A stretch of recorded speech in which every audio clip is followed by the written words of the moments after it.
Ladies and gentlemen, good day and welcome to India Glycols Limited Q2 FY22 earnings conference call hosted by ICICI Securities Limited. As a reminder, all participant lines will be in the listen-only mode, and there will be an opportunity for you to ask questions after the presentation concludes. Should you need assistance during the conference call, please signal the operator by pressing star then 0 on your touchtone phone. Please note that this conference is being recorded. I now hand the conference over to Mr. Sanjesh Jain from ICICI Securities. Thank you, and over to you, sir. Thanks, Lizanne. Good afternoon, everyone. Thank you for joining with us on India Glycols Limited Q2 H1 FY2 results and conference call. We have India Glycols Management, Mr. Sudhir Agarwal, Executive Director, Mr. Rupak Saraswat, Chief Executive Officer, Mr. Anand Singhal, Chief Financial Officer, Mr. Sanjeev Gurwara, President, Marketing, Mr. S.K. Shukla, Head Liquor Business, Professor Dr. R.K. Khandal, President, R&D and Business Development, and Mr. Ankur Jain, Head Legal and Company Secretary at India Glycols Limited. I would like to invite Mr. Rupak to initiate the proceeding with his opening remarks, post which we will have Q&A session. Over to you, Rupakji. Thank you, Sanjay. Thank you very much, and a very warm and good afternoon to everybody here who has joined. Thank you for joining this call. And I hope all of you are doing well. It is much better from a COVID perspective, and we all hope that it kind of remains that way. What I will do together with my colleagues is give you a brief overview of what we presented. Our apologies that you may not have had enough time to go through the presentation. We had a slight technical glitch and there was some delay in the presentation getting uploaded. I'm told though it was available about 10 minutes ago on the exchanges as well. So coming to the performance of the quarter, it is important to note that in this quarter we have undergone a transition, and that is that in this quarter the EODs and the formulation business is no more reported as a part of IGL but is reported as under the joint venture. So to that extent the turnover and the numbers with respect to the EOD business for this quarter are not there, and it is important to kind of keep that context. Overall performance, if you see, our gross turnover is at 1695 crores, which is up 10%. Our net turnover at 780 crores, which is up 7%. And as many of you already know, there's a big difference in the gross turnover and the net turnover for IGL. It is because there is a very heavy excise duty for the liquor business that we have, which is of the order of 600 to 700%. The EBITDA is, the arrow is 75 crores, which is up 16%. The EBITDA margin is at 9.55%, and the PAT at 37 crore is up 40% for this quarter as reported. As I mentioned, in these numbers, it is without the EOD business being part of IGL, and considering that, you would see that this has been a very good comeback and a strong performance for the business in the second quarter. You would see that the margins are at 9.55%. Another point I would like to make is that whilst the EOD sales are no more part of IGL's reporting, one of the key raw materials or the key raw materials for the EOD business, which is ethylene oxide, is still supplied by IGL, and therefore that sales has come as a part of IGL sales. However, it is also important to note that we make relatively nominal margins on the transferred ethylene oxide. That is how the agreement is structured. So in order to see the real value of the chemicals business to us, you need to kind of in your mind add back the ethylene oxide EBITDA or profit to the business, which I have not done here. To that extent, the reported margins are somewhat suppressed, and you see the benefit coming more in terms of the PAT.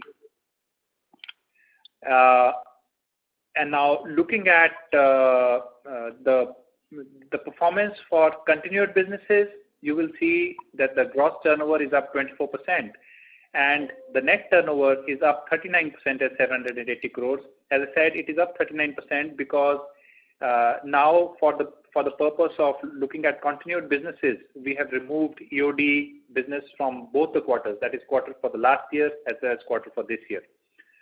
And the PAT, of course, is at 37 crores, up 87%. Looking at the half-yearly performance, as you would have the slide, the gross turnover at 3,561 crores is up 46%. The net turnover at 1,644 crores is up 48%. EBITDA at 152 crores is up 5%, and the EBITDA margin at 9.87%. The PAT reported is 249 crores, up 707%. But as you know, it is mainly because the PAT, that's such a huge jump in PAT is mainly because it also includes the slump sale profit that arose because of the JV formation. So all in all, a good 2 quarters and a good first half for our businesses, and I will talk a little bit about what has driven the performance. In terms of key highlights for the quarter, the joint venture with Clariant has been established successfully and very smoothly without any disruption to the business. Of course, there was a couple of weeks of postponement for some orders, but really no loss of business or any major disruption, which is a very good thing. As we had updated you, we had sanctioned projects for putting up grain-based distillery projects in our Kashipur and Gorakhpur plants. Those projects are ongoing, and we expect the plants to be commissioned by March and April 2022 respectively. We are also happy to share, as you may know, that the company's long-term rating has been upgraded to A with a stable outlook. The performance for this quarter, actually to a large extent in the first half, has been led by an excellent performance by bio-based specialties and performance chemicals, both in terms of sales as well as EBITDA, as you would see. As has not been the surprise, sharp escalation in feedstocks, freight prices, packaging and energy has been a bit of a dampener, and they have posed some headwinds, which have, to some extent compressed our margins. But given all of that, I think it's a reasonably good performance that we have to report in this quarter. Let me spend a little bit of time explaining to you certain macro factors that have been impacting our industry. Now, these macro factors are not only important from the point of view of tactical planning and strategy, but even longer-term strategic actions that companies like us will take. So there are 6 factors which are important, which I will very quickly cover. The first 3 are more fundamental. The next 3 are to some extent related or are also an outcome. Number 1 is the significant demand surge that the world saw in various parts, including India. The post-pandemic, and the world was therefore not prepared in many ways. While it presented an opportunity, but you saw that there were issues with respect to supply chains getting disrupted, as well as supplies of coal, etc., which impacted us. There has also been visibly a number of areas where climatic changes are visible, which has impacted and will continue to impact several things. Now, for example, in India, in the central and eastern part of India, you saw probably the worst rains in the last 127 years, which impacted our coal situation and therefore the coal crisis in India. You may know that Europe actually has a significant renewable energy consumption, and a lot of that energy comes from wind and hydel energy, and both of these were pretty much low in their generation. So that also added up to the global energy crisis.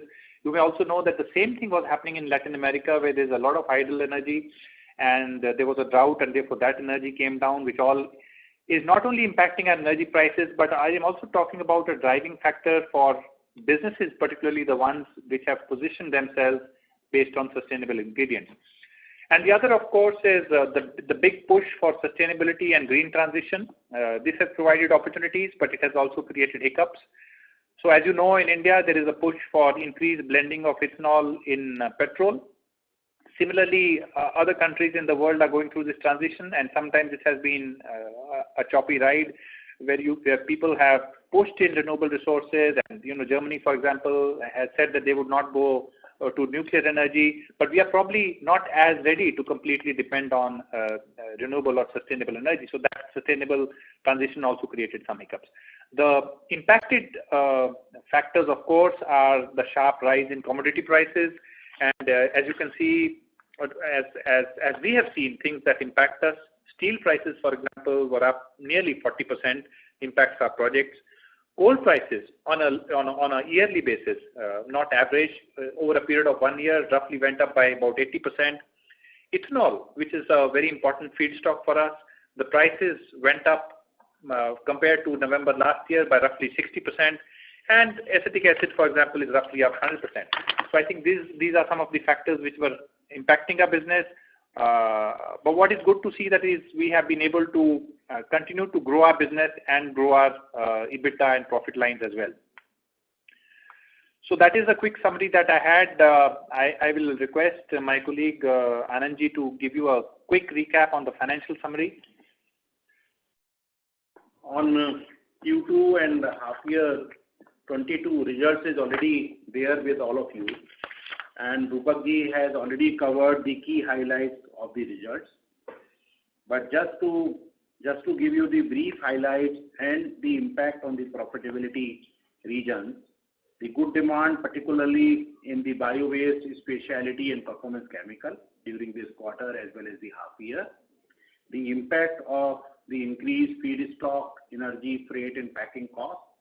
In all these sectors, the cost has gone up, while the company has been able to reduce its finance cost due to the payment of the term loan and the reduction in the interest rates.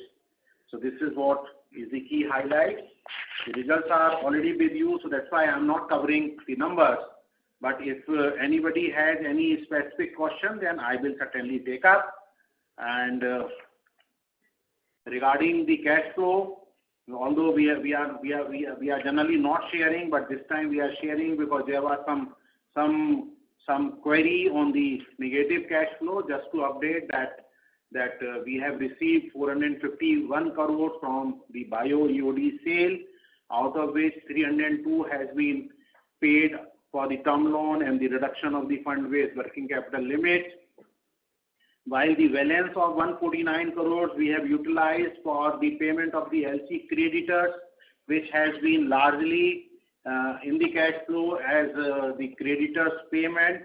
If we take that into consideration, then for the quarter or for the half year, the cash flow is positive by 146 crores. So just to brief on the cash flow, that's why we are covering this cash flow this time in the half year. Regarding the segmental reporting, segment-wise revenue, the 71% in the last year has come from the chemical, while in Q2 22, the revenue is still 71%, despite the EOD sale is not there in the second quarter, while in the half year, yes, there is some impact of the chemical from 69% to 75%. Rest of the revenue generation from the other units is more or less same and not much impacted. So this is the revenue bifurcation. The segment reporting is already there with all of you, so that's why I'm not covering, except saying that all the sectors, all the segments of the company, the sale has gone up, while the profitability in the potable spirit segment and the nature biopharma segment has come down due to increased cost of the raw material and the utilities. Apart from this, if we cover, I think there's a bit of commentary. Yeah, so I can just add a few comments on segmental performance just to let you know what the drivers has been. As you can see, once again, the bio-based specialty and performance chemicals has, had the strongest comeback in terms of revenue as well as EBITDA. And the potable spirit segment, it is actually very good to note the continued top line growth. We all know that packaging and ethanol costs are up. We believe that this is somewhat a short-term phenomena, and we would see both margin recovery as well as cost or softening in due future. So that should hopefully be better. In terms of the key drivers, we had excellent sales in terms of glycol ethers and acetates, which were driven by robust demand both for domestic and export markets. One of the factors being that the prices for butyl and propyl glycol ethers were high, and therefore we were also able to position the glycol ethers that we have to sell in this market. We also took some action to do some internal debottlenecking so that we could sell some more of these more margin generating products. The glycol sales have been kind of mixed. The good thing for us is that we continue to see traction for bio-MEG, particularly in the Southeast Asian markets like Japan and Taiwan. However, the bio-MEG sales to Coca-Cola has been sliding down, as we had mentioned to you earlier, and that is mainly because they have been trying to balance their carbon footprint portfolio by also adding the recycled PET. As far as the ENA or extra neutral alcohol sales are concerned, they were impacted adversely because last year we had significant increase in ENA sales because of the sanitizers requirement. The guar gum business for us has been good in terms of volume as well as value growth, and we continue to see some demand for oil field applications, and several projects are in progress in Middle East and other parts of the world. The gases business has also continued to grow. We had a record production of oxygen. As you know, the gases business is kind of an bolt-on adjacent business to us. It is because we produce it as a part of the process. So it's relatively small. But the thing is that the government has capped the prices for medical oxygen since August 20. So the kind of realization that you would have otherwise had was not exactly seen. Just a little bit of commentary on the portable spirits business. In terms of IMFL, there is a change in the excise policy in Delhi, which we think will help us to continue to grow our business. We see good demand for some of our products like Amazing Premium Vodka, Soulmate Whiskey, and we expect that this segment will continue to do well and deliver good growth for the year. However, as I've mentioned, we've concentrated and made sure that we continue to get the top line growth, but margins have been under pressure. As I mentioned, the ethanol prices and costs, for example, are up as high as 60%. On the branded country liquor segment, we got a good increase in volume. Again, margin pressures have kept has kind of dampened or brought our EBITDA down though. But that's also something that takes time, both in terms of cost readjustment and also getting price increases in this segment, which is to a large extent controlled by the government. The N-Nature business, on one side, the Thiocolchico side, sales were not that good, but the good thing is that we've got good growth in the nicotine API segment. So that's a high level commentary on some of the drivers for the growth and the performance in this quarter. And again, requesting Anandji to talk about some more financial slides. Regarding the important ratios, the debt equity excluding EPBC has come down to 0.43 during this half year, vis-a-vis 0.76 in the last year. Debt equity ratio with EPBC has come down to 0.63 vis-a-vis 0.99 last year. The FACR has improved to 3.18. TOL TNW has come down to 1.69. The interest coverage ratio is just reaching about 4. Now it is 3.93, and further the current ratio has reached to 1.08. Apart from this, as our CEO has already informed that the India rating has upgraded our rating from A- to A is stable. So this is what is the important ratios. And now over to Rupakji. Well, thank you, Anandji. I do not have anything else to add. There are a few slides on company overview which you already have. You can go through. We have already presented them earlier as well. So thank you very much for your time, and we are now open for questions. Is that right, Sanjay? Thank you. Ladies and gentlemen, we will now begin with the question and answer session. Anyone wishing to ask a question may please press star and 1 on your touchtone telephone. If you wish to remove yourself from the question queue, you may press star and 2. Participants are requested to use handsets while asking a question. Ladies and gentlemen, we will wait for a moment while the question queue assembles.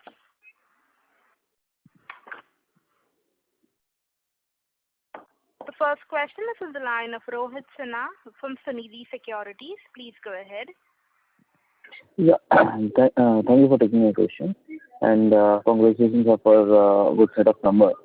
So a few questions from my side. First of all, if it is possible, that how has been our overall volume growth and value growth in this quarter in each segment, if it is possible to share?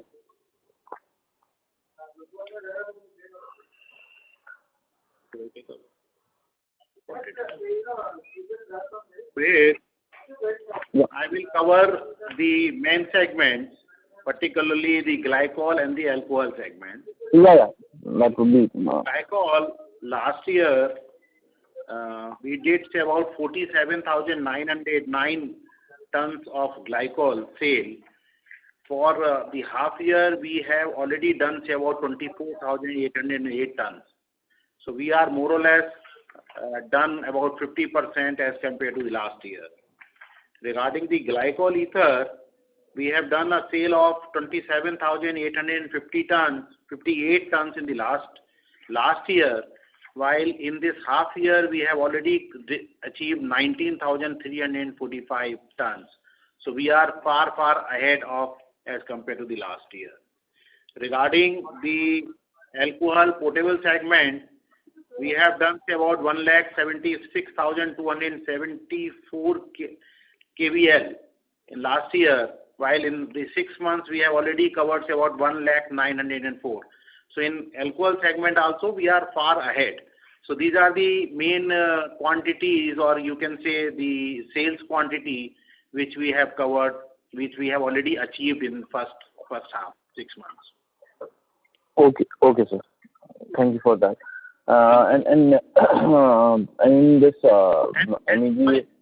Just to add one thing, that last year there was no EO sale but this year the JV we have sold about 9,727 tons EO to JV also. But this segment is totally new segment for us, because in this quarter we have done this much of sale to EO to JV. Thank you. And that volume is included what you have given, right? Your voice is not clear, Rohit. Yes, sir. That volume, that EO volume is included in this figure what you have shared, right? EO sale is for the first time in this quarter. Yeah. Yeah, this is the part of the chemicals. Yes, correct. Okay. Thank you. And secondly, at the same time, see that the EOD and formulation sales obviously is not there in Q2 of this year, which was there in the Q2 of last year. That has been replaced partly by EO sales. Okay, sir. My second question is on the margin side. I mean, how we should see the margin profile going forward in the especially amid this rising crude oil prices, and in the spirit segment with our. Yeah. So as you know, Rohit, we are in the speculative domain, but nevertheless we have an estimate or a view, and that I will state. See, we believe the kind of commodity price increases that have happened are unprecedented, and these are not systemic structural changes. And so there has to be a readjustment, both in terms of ethanol prices as well as packaging material prices, as well as some point in time in the supply chain disruptions, which have also caused increase in commodity prices. Now, we do not know how fast that will happen, but we believe that in the next 2 or 3 months and beyond, we should be seeing softening of prices. It is very difficult for me to kind of imagine that 50, 60, 70% increase in commodity prices across is going to be sustained for a long period of time. And just to add into this, Rohit, since the sugar mill production has started, so we hope rather that the molasses and the alcohol prices will slightly come down. But let's see what happens. Yeah, energy prices will definitely come down. Coal is not because India has less coal. It is because we just didn't have enough coal available with roughly a 24% surge in terms of the power demand from coal, and we didn't import it because imported coal was very expensive. So a number of factors that will certainly come down. There's no doubt about that.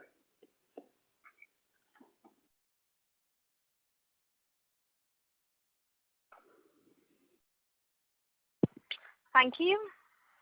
The next question is from the line of Nitin Awasthi from InCred Equities. Please go ahead. Hello, sir. Would like to understand something very basic. So almost all of your products, be it alcohol or the chemicals that you produce, will have a feedstock which will either be ENA or ethanol. So how much ENA or ethanol do you use on a whole to make your products? And how much ENA ethanol do you produce? So basically, I'm trying to understand what is the portion you buy from outside. Yeah.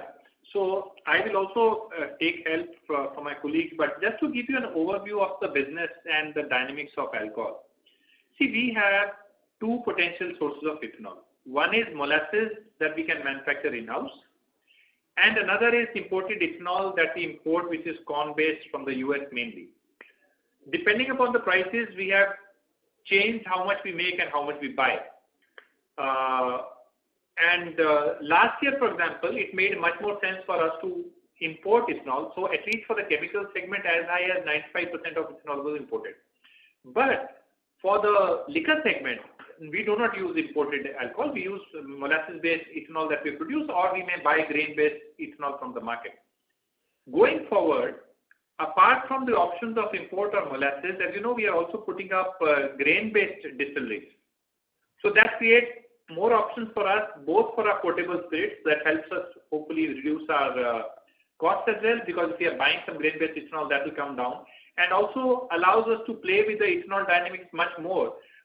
If, for example, imported ethanol prices are much higher, which is the case right now, for example, and grain-based cost is lower, we could divert at least some of it for that use. But in terms of numbers, let me ask my colleague Shuklaji to kind of give you. We are the biggest, the alcohol consumers in India, and approximately 16,000 tons per month consumption of alcohol for the manufacturing of our chemical products. Besides that, we are using almost 40 and 25, 55 lakh liters of ENA for our potable liquors. Some of them are the grain-based, and majority of the alcohol is from the molasses base.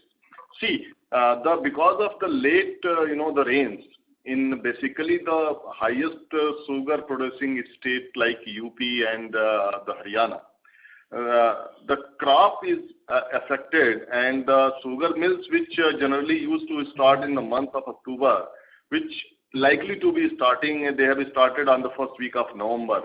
So we are hoping the good availability of molasses from the first or last week of November. That will be certainly comfortable about our requirement, and not only to requirement, but also we are hoping reducing the price of the basic raw material. Got it, sir. So once your own distilleries come up, how much of this requirement would be met, rough percentages, by those distilleries? Means you are talking about the grain distillery. Yes. We approximately 40% would be the requirement will be met by this, the grain distillery. And we have the certain commitment of supplying of the ethanol. But by and large, we will be secure 40% in the next financial year, from the start of next financial year, from the generation of our grain-based ethanol. Noted. Now, given this, and given where we stand today as a country, and how the ethanol blending program is happening, and most of the sugar companies are now, whoever produces molasses is going to hold molasses and try to convert it themselves into ethanol and sell it to the government, and because that's quite profitable, wouldn't it be more prudent to go out there and set up enough capacity to have 100% captive ENA ethanol supply? Because we are on that way. looks okay. We are on way, but right now I can't comment the timeline, but we are thinking in that line. Yeah, thank you, Shuklaji. Yes, we need to very carefully look at the dynamics and then plan. In terms of how much of more capacity will be set up, which is grain-based, and we will continue to evaluate based on how the blending program also is taking off. Why do you say that you require more time and more data study? Isn't the data quite clear and evident in front of you right now? And aren't the prices moving exactly how the data indicated they would move? Because why this question is very important and why I'm failing to understand this is because you are an end user of ethanol, and you being an industry which is the end user of ethanol, and you have the technology know-how to produce it also. And now the government is giving you an opportunity to set up those plants. So why not completely integrate? And what is missing? Like what is the thing which I'm missing right now that the prices of molasses will crash or ethanol will crash in the future, which the company is indicating? No, the thing is that we will also continue to look at the opportunity of buying ethanol if it makes sense. See, ethanol is for three different purposes. And there is a three different level of realization that happens there. One is for potable spirits, where we only use either our own manufactured or purchased grain-based. That, of course, will become 100% in-house because we will be producing molasses-based as well as grain-based ethanol. Then there is ethanol that you sell to biofuels. Now, while there is an expectation that there will be a huge requirement of ethanol for biofuels, remember, it is something which needs quite a lot of change in the country as well. Because right now we are at something like roughly 8% blending. The existing vehicles in the country can go up to 10% blending without much problem. But the moment you start to go beyond E10 to E20 blending, you need to make modifications because otherwise your rubber and plastic parts, etc. start to wear down. So we need to see how that is picking up, and we will keep the option open of also if imported or ethanol is cheaper for us to buy, we can always buy that. No?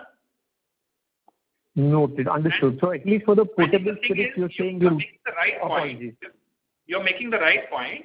We've already sanctioned 2 projects, and this is something which is an ongoing discussion in our leadership team to see when and how much do we need to invest for more.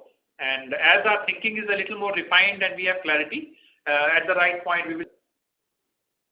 Understood. So just from our discussion, what was the point I got to take away, and I would like to clarify before I take it away so that there's no confusion, that potable spirits will be 100% made by our own produced ENA. Yes, approximately 97 to 96%. Because in UP, where is our largest stake of in country liquor, and approximately we are share is around 25 to 26%. So in which we consume around 40 to 45 lakh liters of ENA in every month. For that, government is assuring the availability of molasses. Government is already keeping the provision in the policy to reserve the country liquor molasses. So for that, we are very much sure that this molasses will be continue, and rest 3 to 4% would be buying from the outside the state grain base, which will be already eliminated once our production will start. Noted, understood. So can we assume or can we look forward to margins in this segment, or at least for the potable spirits, given that you will completely backward integrate and the rest of the molasses will be assured by the government, like you said?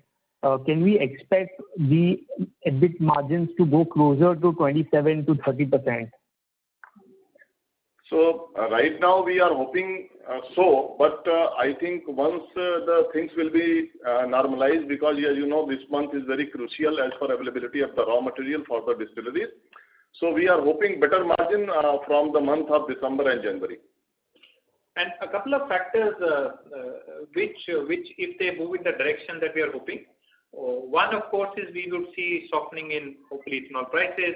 Second is having put up our own grain-based plants, we have an option of using it in-house, which will help recovery of margins as well. So both of these factors, if they move the way we are expecting, yes, you should see margin improvement. Noted, sir. Thank you so much for answering my questions. Thank you. The next question is on the line of Saket Kapoor from Kapoor Company. Please go ahead. Hello. Hello. Yeah, Saket, we can listen to you. Namaskar. Yeah, namaskar, sir. And thank you for the opportunity.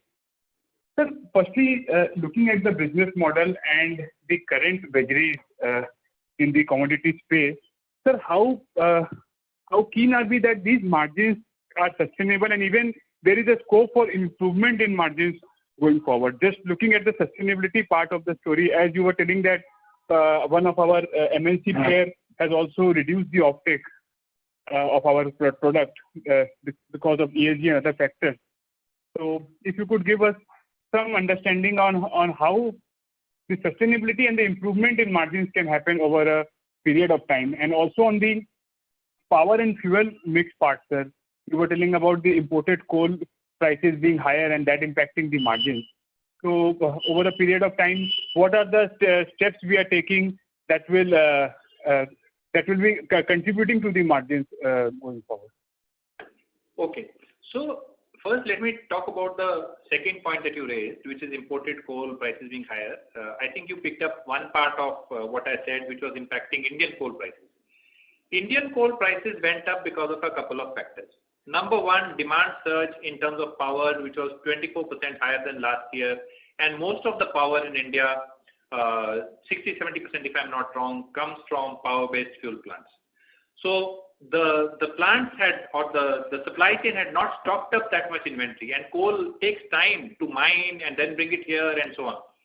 The other factor which, coupled with this, caused a lot of disruption is that in the coal mine areas of central and eastern India, as I mentioned to you, there was probably the worst flooding in the last 120 years. So even the process of getting coal was usually disrupted from these mines. The road, the mines themselves. And the third factor, which you talked about, was generally India also buys a lot of coal from outside, and particularly from Indonesia. And because of the global energy crisis, the Indonesian coal prices had gone up by as high as 300%. So nobody had imagined that all three things will go wrong at the same time, and therefore the Indian buyers of imported coal had stopped buying and had reduced the stocks of that. All three things together led to a surge in coal prices in India and a big supply issue, which fortunately has been by and large resolved by no major disaster. We know that the coal inventories at power plants came to very, very low levels of 1 to 2 days, but I think those times are over. We are already on the recovery path. So, sir, my question, my basic understanding is about the sustainability part of the earnings, and what should investors be looking forward going ahead. And sir, firstly, what we would like to congratulate also on the segmented revenues using the reframe ways of reporting the numbers. So thank you for the same. That gives more clarity. And if on the biopharma part also, if you could explain what is the potential and the reasons why we reported lower numbers on that part. What big opportunity is it going forward? How big we can grow there, and its contribution to the top line and the bottom line. So you are talking about margins of a particular segment or overall? Yeah, yes, I'm talking about firstly the margin for the total entire basket. What steps are we taking to improve the margin? Because when we compare your September 20 numbers and the September 21 numbers, they are almost on a similar trajectory. Although the contribution from the performance chemical has improved significantly, and there is the downward trend in the contribution from the potable spirit segment, as you have articulated it in your opening remarks. So going forward, how are things going to take shape if we take the H2 and our preparations on the same? And secondly, it was about the biopharma space. What is the potential of this segment going forward? The margins are on the higher side, but this quarter they have reported lower numbers. So that was my understanding, that the turnover has gone up, but the margins are on the lower side.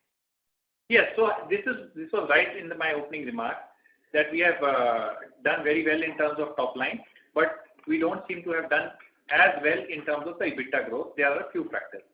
One factor was, yes, you are right.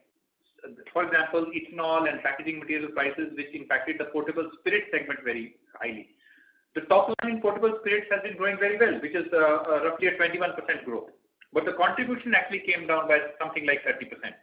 And I believe that a large chunk of this margin will get recovered because it is based on what? Energy and ethanol and packaging material prices, which are kind of an all-time high, and the general consensus, I have no authority to conclude that, the general consensus is that these prices will come down.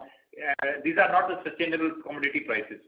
That is as far as portable spirits is concerned. As far as the chemicals business is concerned, which is the biggest one for us, you saw that our revenue as well as EBITDA actually went up very well for the first half, with our revenue going up by something like 60% and our EBIT margins going up by roughly 100%. One factor that you need to keep in mind, I mentioned that before, that with the EODs and formulation business going to the JV, our EBITDA margin percentage, obviously as you people had expected, it has impacted it adversely at the EBITDA level. But where has it impacted us positively? It has impacted us positively at the PAT level. Now, we had something like a 700 crore good margin business which has become part of the JV. What we are doing is sell something like 300 crore worth of ethylene oxide to them, which is at only a very nominal margin. So from a percentage point of view, you will see that this actually is a factor which is depressing margin. But a good way to see, and I will not get into those numbers on this call, is actually to add back what is the value which is coming from the EO that we are selling to the JV, which comes at a line below EBITDA. So I responded to you on portable spirits, and as far as the general energy and ethanol costs are concerned, we believe that they are going to soften and help us improve our margins. And as far as the margins based on bio-based products are concerned, my response to that is, look, this is a steady transition which the world is going through. We are seeing increased transactions for bio-based products. As I mentioned to you that our bio-based glycols, where one of the MNCs or Coca-Cola used to be something like 80% of our bio-based MEG sales, is now possibly about in the range of about 30% of sales, because we have a number of smaller customers who are buying bio-based MEG at better margins. But the Coca-Cola has actually brought it down, not because of ESG reasons as an adverse ESG reason, but because they have chosen to balance their carbon footprint portfolio by using recycled PET, which is also a mandate in the US. In short, bio-based materials will continue to command some premium in the market, but it's not a market which is completely overtaking the food market right now. It's a slow and steady process. From a company perspective, what we need to do is not only bank on greater traction for bio-based products, but to start looking at more value addition to these products. That, of course, is also something that we are working on. That's not a quarter-to-quarter result that it will influence. Sir, I was looking for the comment on the biopharma part, the in-nature biopharma. Yes, sir, please. So, in-nature biopharma, which is a relatively smaller business for us, mainly got impacted because the largest product there that we sell is a product known as thiocolchicoside, which is a muscle relaxant. A lot of those sales were happening to Turkey, and there have been certain policy changes based on which certain incentives which were given there for the formulations based on thiocolchicoside were withdrawn, which has impacted our margins adversely. We don't think that is going to change immediately, so thiocolchicoside margins can remain depressed. But what we are working on is a number of other extracts like nicotine, which will help. Nicotine extract and derivatives. So in nutraceuticals, apart from this thiocolchicoside, the major chunk is now being fulfilled by this nicotine and the nicotine derivatives. whatever the shortfall we are having in the sales of the thiopolysaccharides. Apart from this, we are getting a good margin in the other products and good market with respect to the lutein and the other pharmaceuticals contained or the APIs. So I think in the next quarter or in the coming 6 months, we would have a better sales and a better margin. One can conclude that the top. Yes, ma'am. I am just concluding my point and no further questions. Just to conclude on this point that last year turnover and margins can be superseded with the current business environment, and in this business, do we have any relations with the other Jubilant Group companies? They are also in the same nutraceuticals business. Are we aligning joint development of any products along with them? So Jubilant is basically the synthetic drugs manufacturers, and we are basically the natural pharma APIs company. So we don't have any relation with respect to any product level or any collaboration with Jubilant. Right, sir. And on the margin part, if you could share some light, that will suffice. That we can look at a better, but H2 would be better than what H1 is. That is what the understanding is. That's what Saket, we hope that H2 will be for the NHR Biopharma will be better, and we are taking all the efforts to improve the performance. Right. Thank you, sir. I'll come in the queue, and thank you for the elaboration. Okay, thank you. Thank you. The next question is on the line of Bajrang Bafna from Sunidhi Securities. Please go ahead.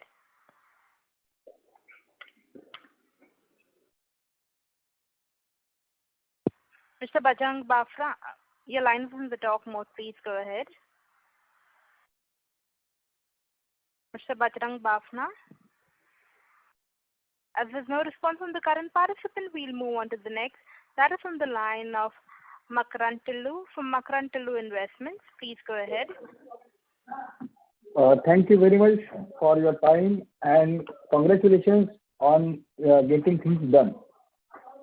The point is that, can you hear me? Yes, please. Yes. Okay. Right now you said that potable alcohol, whatever the requirement is that it will be in-house manufactured. Correct? Yes. So how much increase in margin will be there due to this change?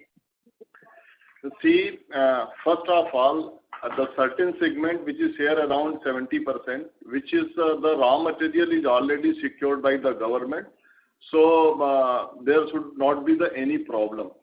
Other segment, as our CEO Rupak sir has already told you that we are going to put up the 2 grain plants, which certainly we increase the profitability once we start, probably from the April next year. Third is we have already launched the premium products like Single Reserva, Amazing, and some of the most the innovative rum. I can't say right now the name because it is under the process. So by launching these premium products, our certainly profit margin will go high. So this is all about the potable segment. So grain-based distillery will add to our profit margin. Yes. Okay. The second thing, last year MEG realization and current year MEG realization, what is the increase in that?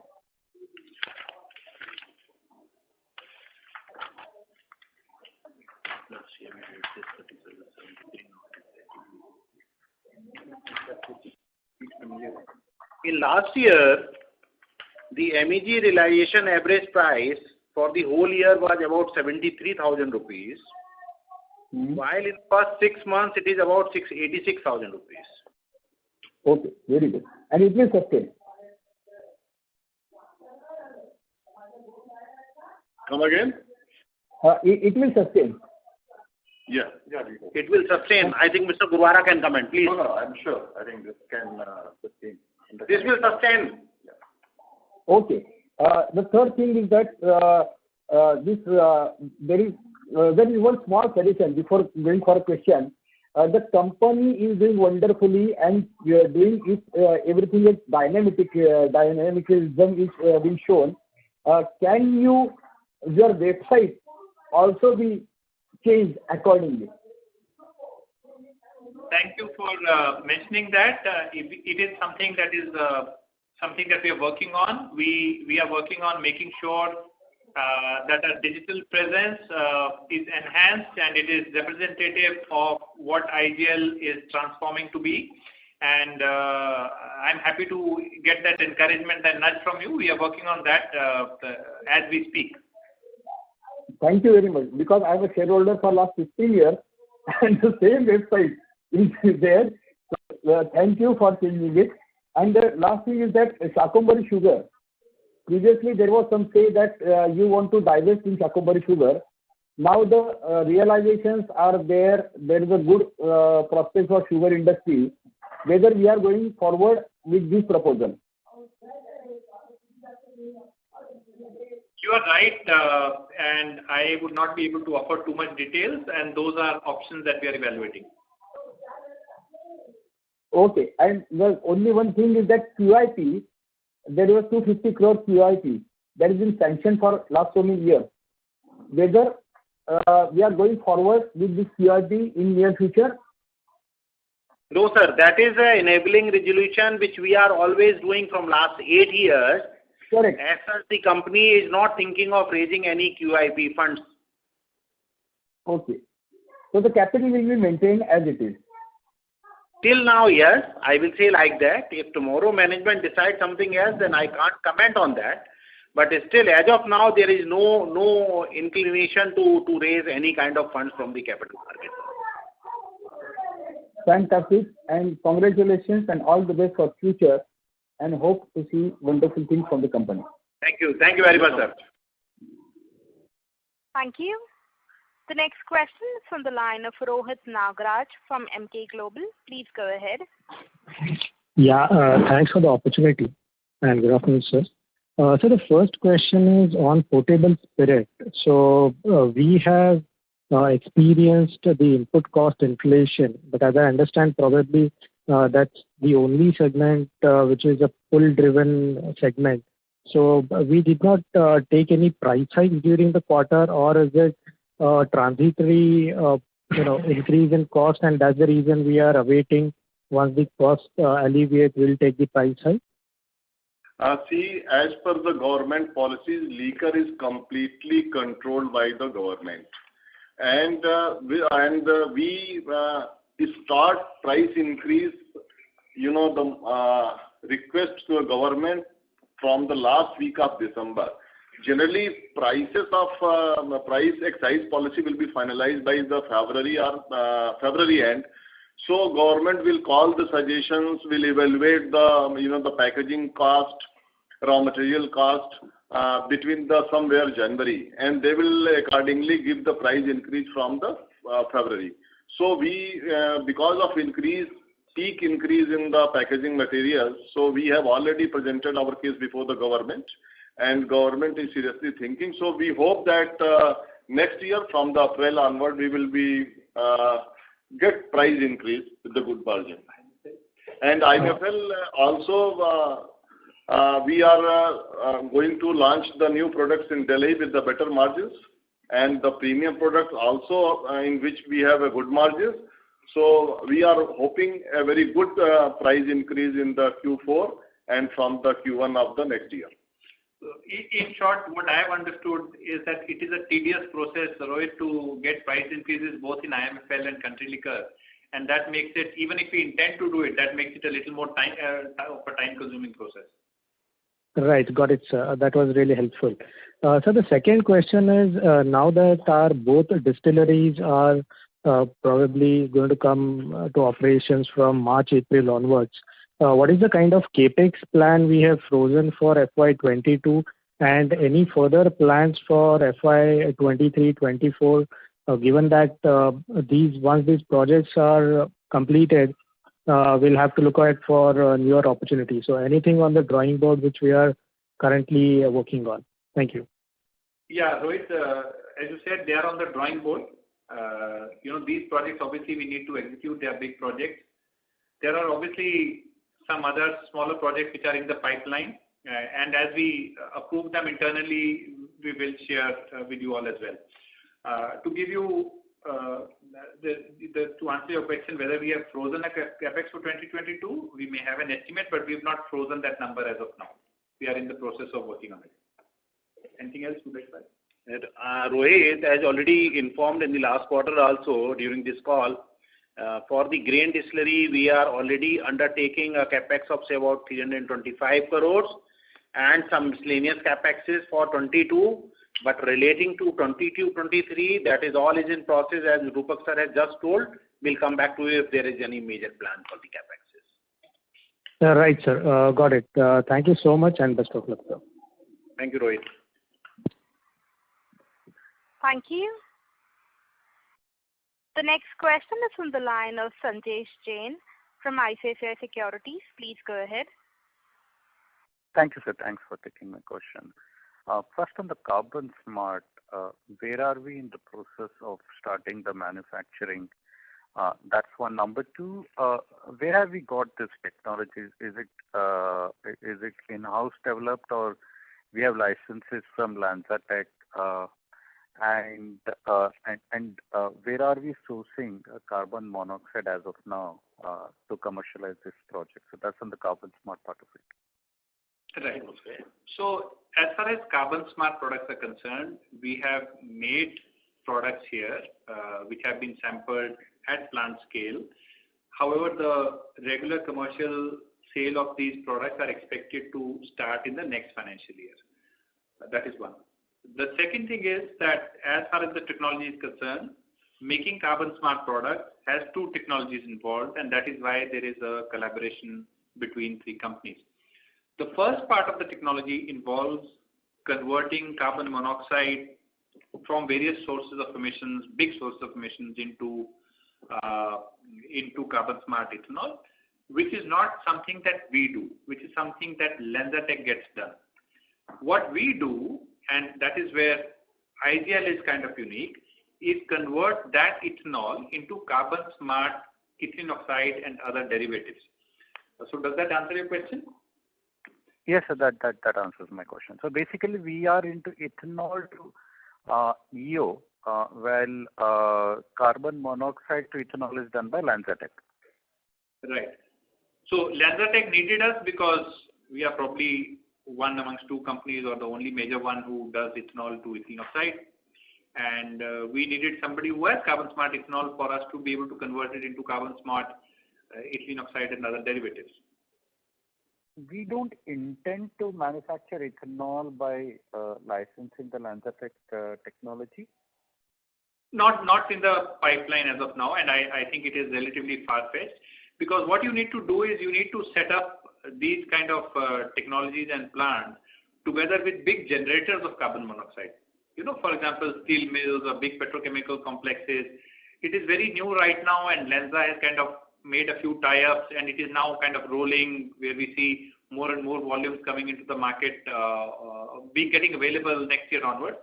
I don't see in the near future IGL planning to do anything of that kind. We may be adopting completely different technologies, but not these. Got it. One particular question for this quarter. I think Reliance had some issues with EO production. There was a shortage of EO in the market. Were we able to supply the EO to the industries which were otherwise consuming it from the Reliance? Had we that opportunity, or in the longer term, India has only one manufacturer for EO for a downstream chemical? Do we plan to sell more EO in the market? Are we looking at that positioning? Just to answer one question, we have not so far been selling ethylene oxide into the market. We have only been consuming it in-house. Right. However, Reliance has, they don't have an EO problem as such, as far as my understanding is concerned. They have the last quarter they had the shutdowns because of the repair and maintenance. So these are temporary issues where there is a lag, and there may be some opportunity for now our joint venture to supply some ethoxylate. But I would not see this as a significant opportunity to start selling more ethoxylate. Reliance also plans it out with their customers, and they have different plants where they schedule their shutdowns. Got it. So we don't intend to sell EO in the open market. That will continue to remain. We don't have any opportunities relevant to us where we can sell ethylene oxide. If we do, obviously we'll let you know. Got it. That's it from my side. Thanks for answering my question. Thank you, Mr. Jain. Thank you. The next question is from the line of Bajrang Bafna from Sunidhi Securities. Please go ahead. Hello. Yes, Mr. Bafna, please go ahead. Sir, just to congratulations for good set of numbers. So if we see the chemical segment, despite our transfer to JV business, we have been able to maintain margins, because last year perhaps we are not supplying to the JV, and this time we are supplying some material to JV at lower thin margins. But despite that, we have been able to maintain margins. So my humble submission is that if I understand your business correctly, it is dependent on raw material like ethanol, and ethanol prices ups and downs create some sort of relative margin pressure on your company, either on the upside or on the downside. So for us, it is better to understand from a contribution perspective that what sort of contribution per ton that you are going to make in the chemical division. So, and the similar thing is equally important for your liquor business, where also the raw material price increase and decrease will create either upward or downward pressure on your top line. So your percentage margin is immaterial to look at. That is how perhaps I have understood your business. So for us, the most important factor is the contribution margin, which is the per ton basis that you are going to make. And if that is showing us an upward trend, then perhaps your value addition or your value maximization strategy is working. So if you could report, us these numbers, though you have given the volume numbers, but if that come in the PPT directly, will be really helpful, the past trend that you have reported and going forward. So that's an humble submission. And what is your take on, the thought process that probably, I am having at this point of time? So, most of the chemical companies, make us learn that how to look at the business, because this sort of, raw material movement or the end product movement, will keep happening. But if you are able to pass on your, increase in raw material cost to the end consumer, then hopefully, the margin trajectory or the absolute margin trajectory will be intact. So some take on that will be really helpful, sir. So, Bajrang, thank you for your question and also for asking us the maximum question so far overall in the last 3 or 4 months. But, I heard you out. And there is some advice and suggestion in your comment. And, of course, we will look at it internally and see how we can make some of those parameters a part of the presentation that we make. And if you need anything more specific, I'm sure you can be connected to Anandji and we can have a discussion. Okay. No, sir, I was just trying to understand, from your side also, that is it the right way to look at the company, or, just look at the relative, operating margins that you report, or, the absolute contribution that you make on the per ton basis. So if you could clarify, that will be really helpful. So it is But for the entire... Bajrang, to be honest, there is no one right way. I think the good way is to keep looking at both. And we look at margins, but internally for some of our business, we also look at per kilo, or per kg, or per unit, per ton, whatever you say. I don't have those details to share with you right away, but you made some valid points into how we should be looking at our business. I think we should be looking at both, and it is one is more critical in some segments and one is more relevant in some other segments. That's all. Got it. And on the, bio-MEG or the glycol-based ether side, where you indicated that there is some sort of, Coca-Cola has taking a bit less from us right now because of their own commitments to the other side.